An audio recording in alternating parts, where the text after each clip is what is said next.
Next 2 days. As I said, I'm Larry Kilman. I'm the Secretary General of the World Association of Newspapers.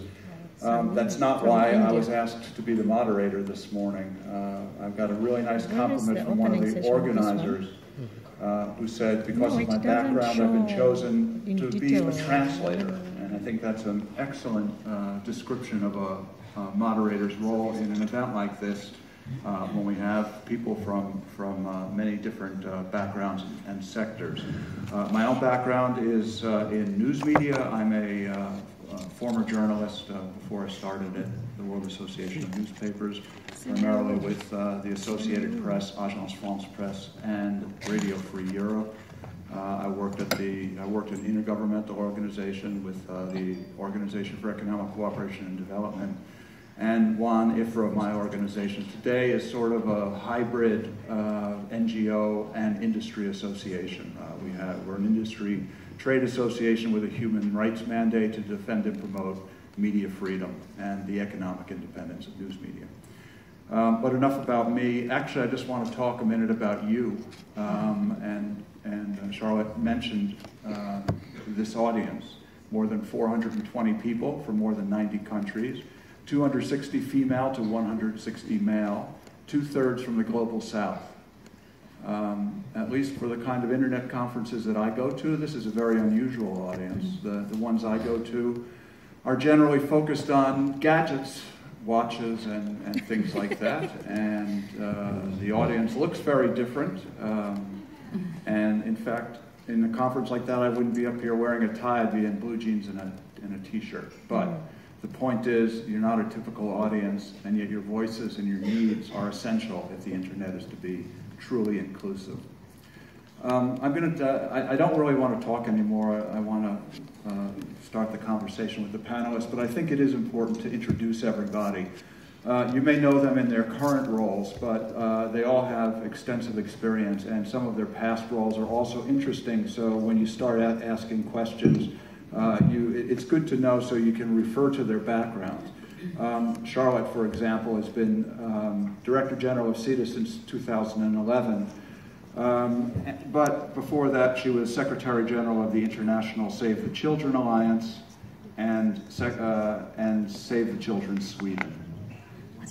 She has also had a successful career as the Undersecretary General of the Swedish Red Cross, as well as its Director of Communications.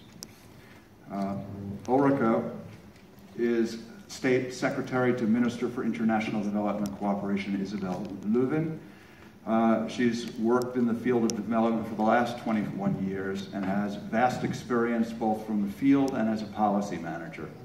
She's worked at Caritas and CETA, and particularly for Diaconia, where she was posted in Guatemala and Bolivia as regional manager. She's also been conducting assignments in CETA's resource base for election monitoring since 2011 and has been working as consultant focusing on development cooperation studies. In 2011, she was appointed team manager for the environmental and foreign policy team at the Green Party Parliamentary Secretariat. And I think environment is also an issue we'll be discussing over the next few days and the impact on the environment from ICTs. Frank LaRue, to my left, is the Executive Director of the Robert F. Kennedy Human Rights Europe. He is widely respected as one of the world's foremost human rights advocates, and with particular expertise in political analysis, democratic development, and conflict management, negotiation, and resolution.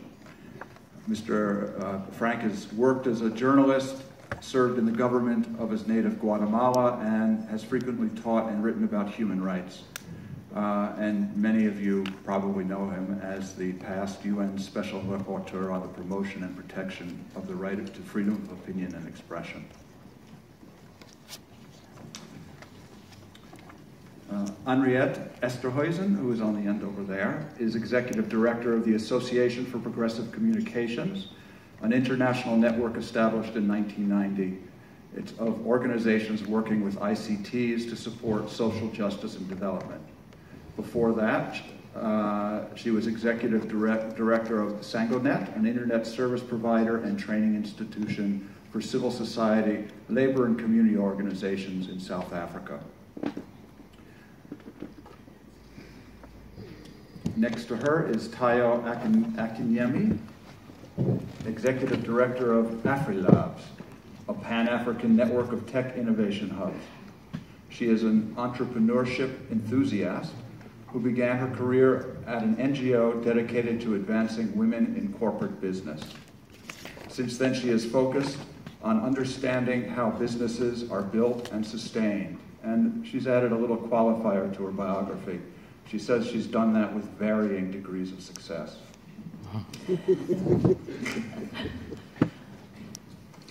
And Samir Saran, next to Frank over here, is Senior Fellow and Vice President at the Observer Research Foundation.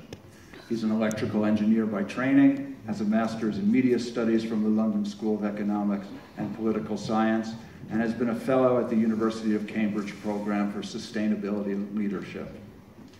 The Observer Research Foundation is known among policymakers both in India and abroad as a place full of promises and ideas, and I'll be asking him about this later.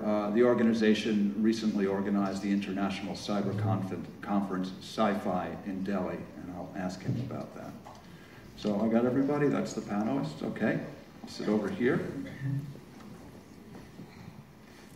Charlotte, since CETA is the host of this conference, and you addressed it a bit in your opening remarks, but I think this is a good time to let the audience know what you hope the conference will achieve.